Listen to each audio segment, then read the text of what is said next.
The silence that fell over the dusty trail was almost deafening. It was a silence born not of peace, but of awe and suppressed terror.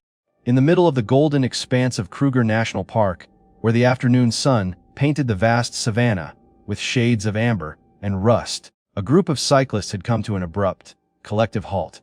The bikes creaked on the gravel, their tires still spinning slowly in the thick, dry air, while 12 people stood motionless, held captive like statues of salt in a scene from a forgotten legend.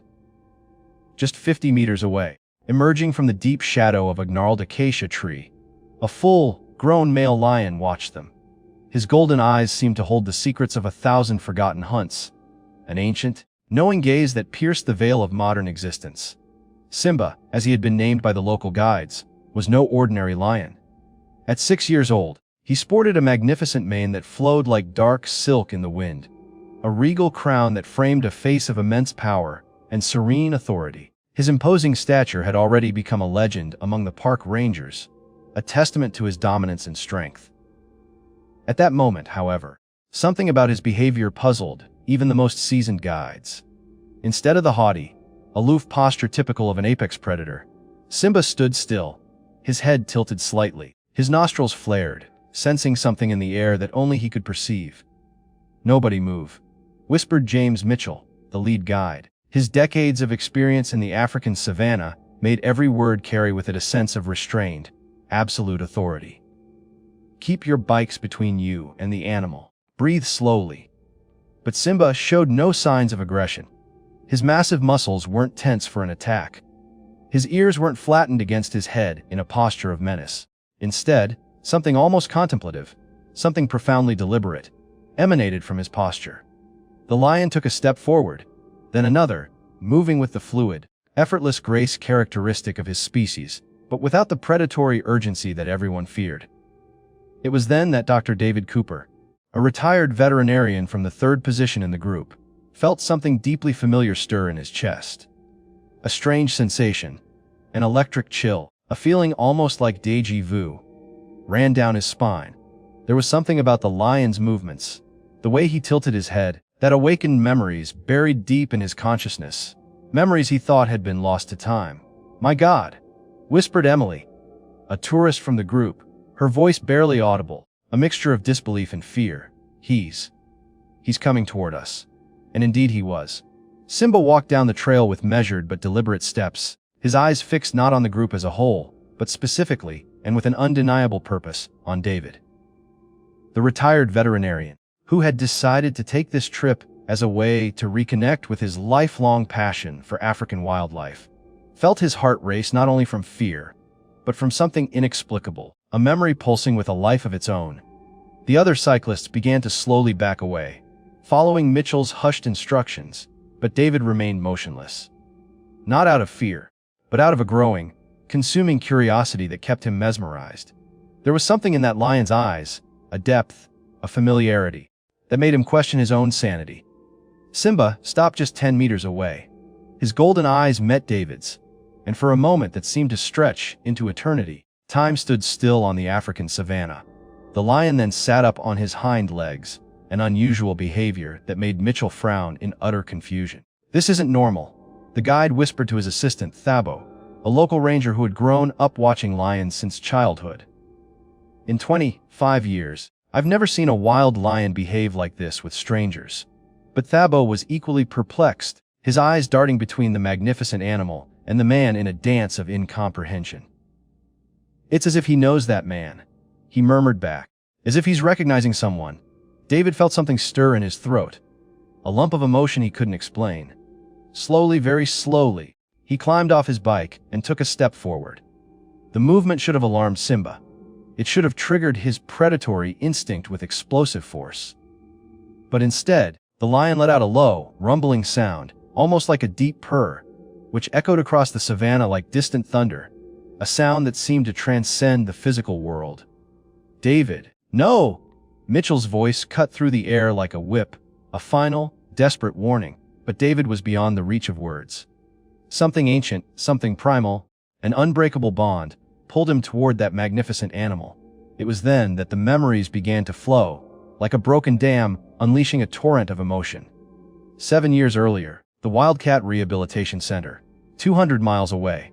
An orphaned lion cub, no bigger than a house cat, its eyes still closed, fighting for its life after being found next to its mother's torn body.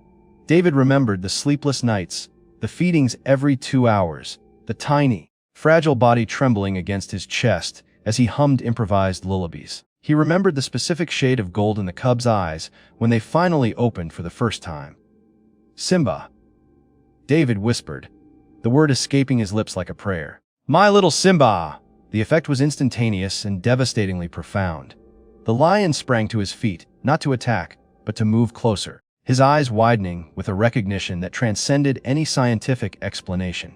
The purring intensified, turning into a sound that was dangerously close to a cry of unbridled joy.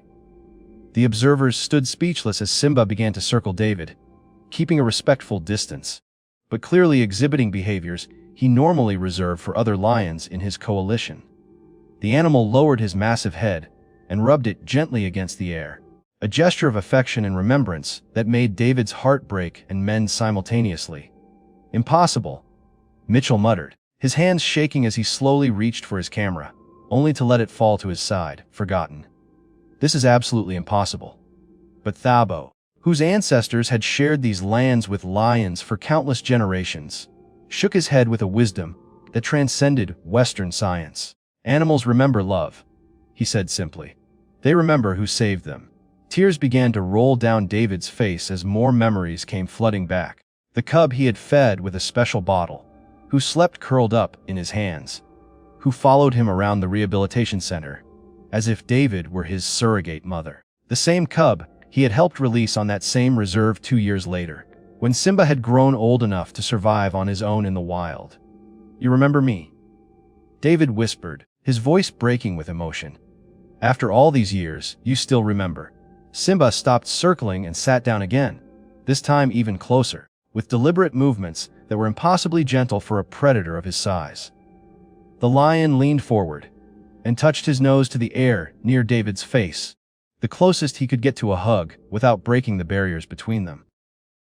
The silence that followed was sacred. 12 people witnessed something that defied not only their understanding of animal behavior, but their understanding of the very nature of love and memory itself. Emily was crying openly, as were 2 other tourists.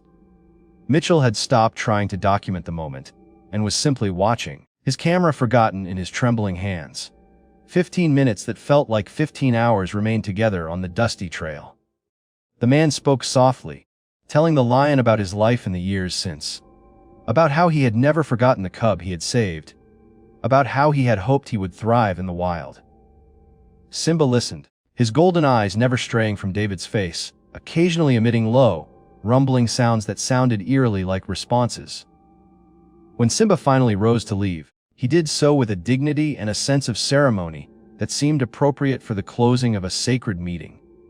The lion took one last look at David, a look that carried years of silent gratitude, before turning and walking back into the savannah with the serene majesty of a king returning to his throne. David remained motionless long after Simba had disappeared among the acacia trees. When he finally turned to face the group, his eyes were still shining with unshed tears. There were no words to explain what had happened, no science that could categorize the depth of the connection they had witnessed. 25 years, Mitchell repeated, shaking his head in reverent awe. 25 years working with wildlife, and I've never witnessed anything remotely like that. Thabo smiled, a quiet smile that carried the wisdom of generations. The elders of my tribe have always said that some bonds transcend death, transcend time, transcend even the differences between species. Today, we saw one of those bonds with our own eyes. In the days that followed, the story spread through the park like a wildfire across the dry savannah. Guards who had watched Simba for years confirmed that something had changed in the lion after the encounter.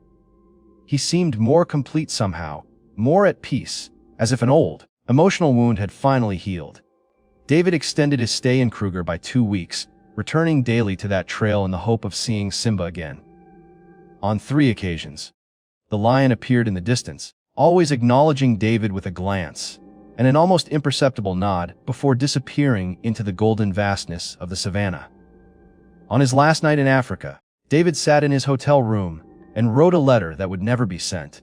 A letter to Simba, thanking him for surviving, for thriving, for remembering. But perhaps, he thought, as he gazed at the African stars through the window, thanks were not necessary between souls who had recognized each other through the veil that separates species. And sometimes, late at night, when the wind blew through his window in just the right direction, David swore he could hear a distant purr carried on the air. A reminder that somewhere in the vastness of the African savanna, a king remembered the man who once saved him, and that memory was more precious than all the gold buried deep in the earth. The story of David and Simba raised profound questions about the nature of animal consciousness and emotional memory that continue to intrigue scientists and philosophers. Do we underestimate the depth of animals' inner lives? Is there a language of the heart that transcends species barriers? In Kruger National Park, where life and death dance eternally under the African sun, an answer continues to echo across the savanna, whispered by the wind, sung by the birds, and kept forever in the heart of a man, and in the majestic memory of a lion, who never forgot the love that saved him.